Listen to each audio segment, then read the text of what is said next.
Wren Ashcombe stood in front of the hallway mirror for the fourth time that evening, smoothing down a dress she had already smoothed a dozen times before, wondering if 20 years was long enough to stop caring what a room, full of strangers who used to know her, would think. The invitation had arrived 3 weeks earlier. Cream cardstock with gold lettering, the kind of formal touch that tried to convince you the evening ahead would be elegant instead of exhausting. Riverside High School, class of 2006, 20th reunion. She had almost thrown it away. She almost threw it away twice more after that. But something in her, some quiet, stubborn thread that had carried her through the last 6 years, told her to go. Not to prove anything, just to see. She had not always been someone who needed to prove things.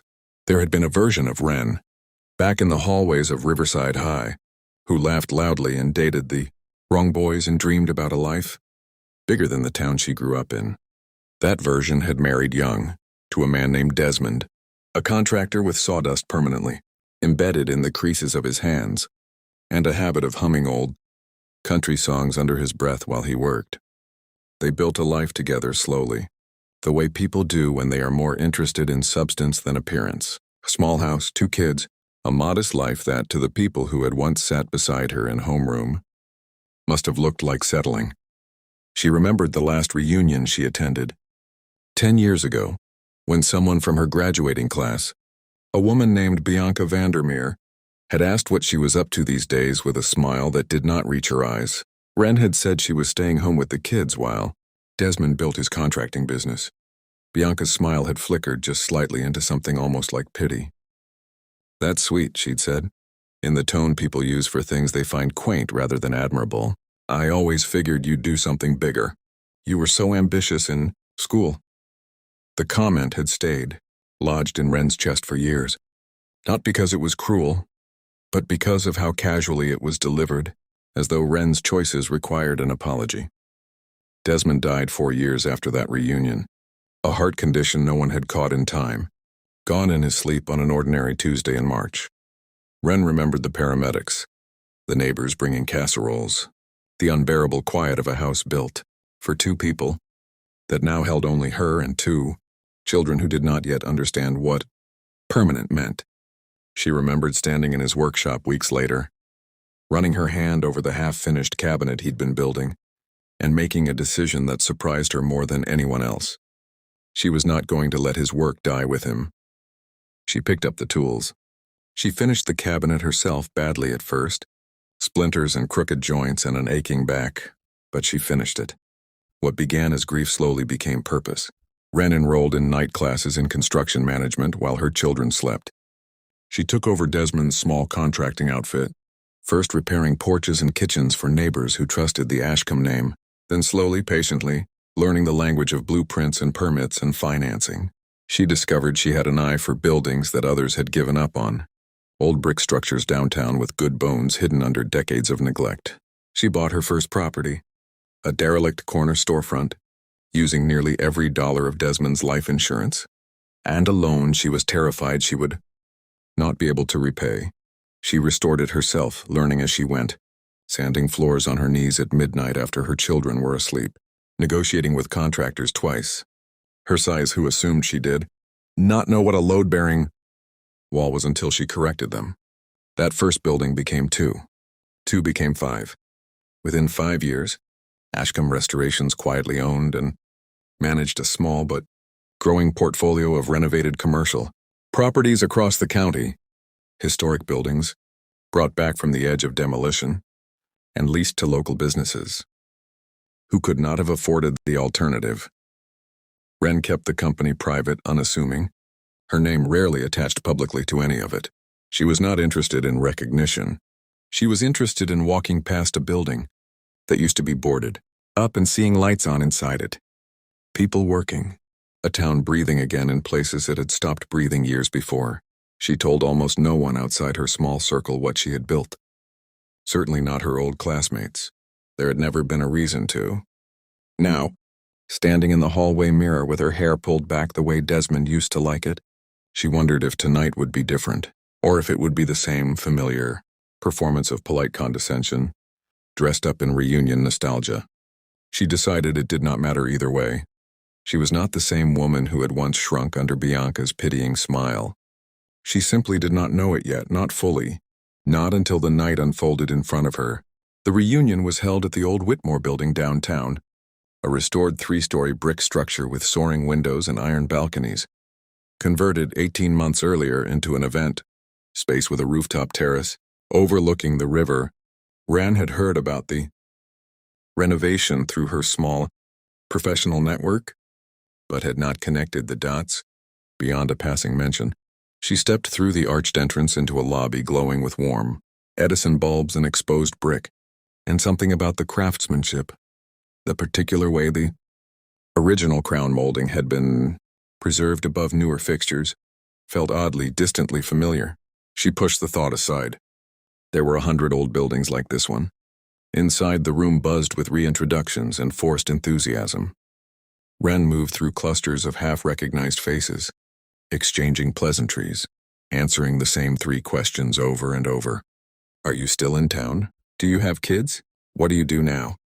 When she answered the last question honestly but vaguely, saying she ran a small property management company, most people nodded politely and moved on, uninterested in details. That did not include a corporate title or a recognizable brand name. Then Bianca Vandermeer found her near the bar, looking exactly as polished as she had 10 years earlier, now with an even sharper edge to her smile.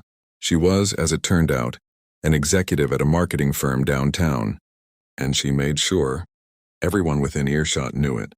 Within the first 90 seconds of conversation, Ren, still in town I see, she said, eyes flicking briefly over Ren's dress in that quick, assessing way some people never outgrow.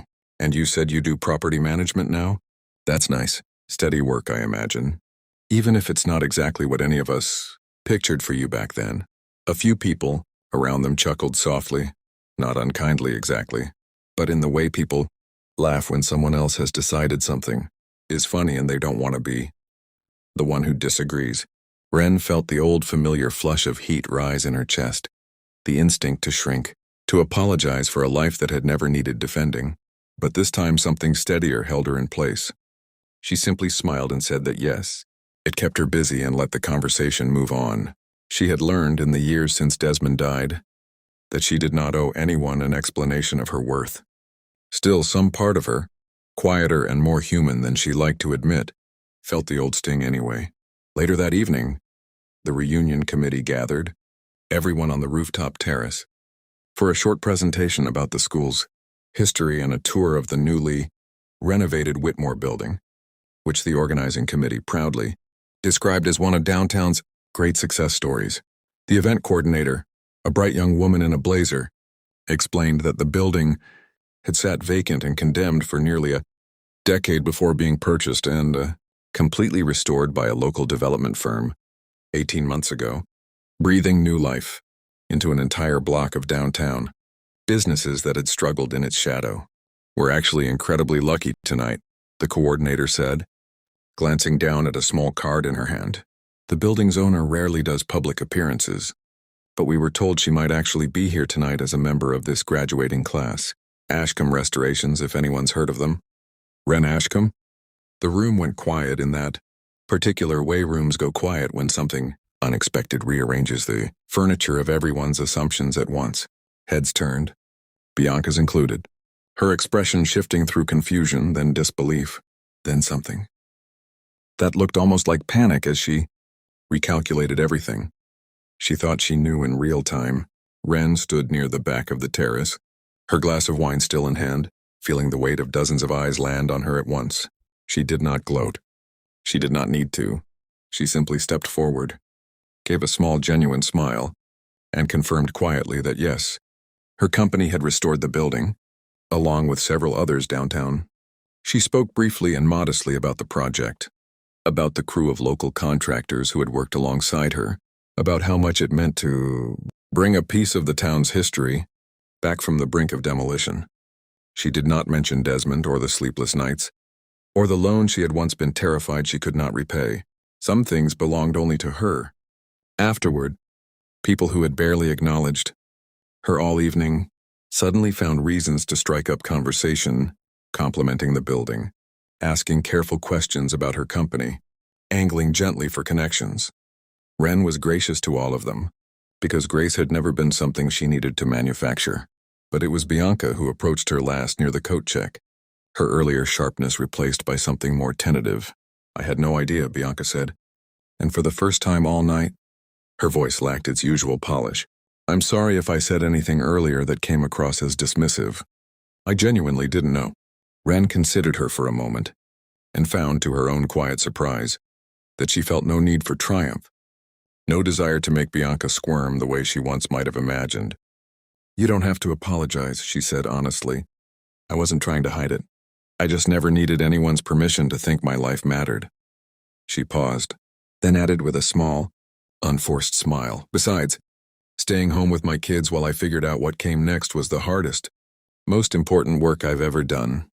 Everything after that was just carpentry." Bianca did not have a response for that, and for once she did not try to manufacture one. Wren left the reunion that night without a trace of bitterness, driving home along the river with the windows cracked, passing the glowing windows of the Whitmore building in her rearview mirror. She thought about Desmond, about the cabinet she had finished for him all those years ago, about every night she had knelt on cold floors learning, a trade no one expected her to master. She thought about the version of herself who once shrank under a pitying smile, and how far away that woman now felt, not because she had built an empire, but because she had finally stopped needing anyone else's definition of a life well lived. She pulled into her driveway, cut the engine, and sat for a moment in the quiet dark, feeling something settle inside her chest that had been unsettled for a very long time. Success, she realized, was never about the moment someone else finally noticed. It was about every unnoticed moment before it, the ones where she had kept going simply because she believed she was worth the effort, long before anyone else was watching at all.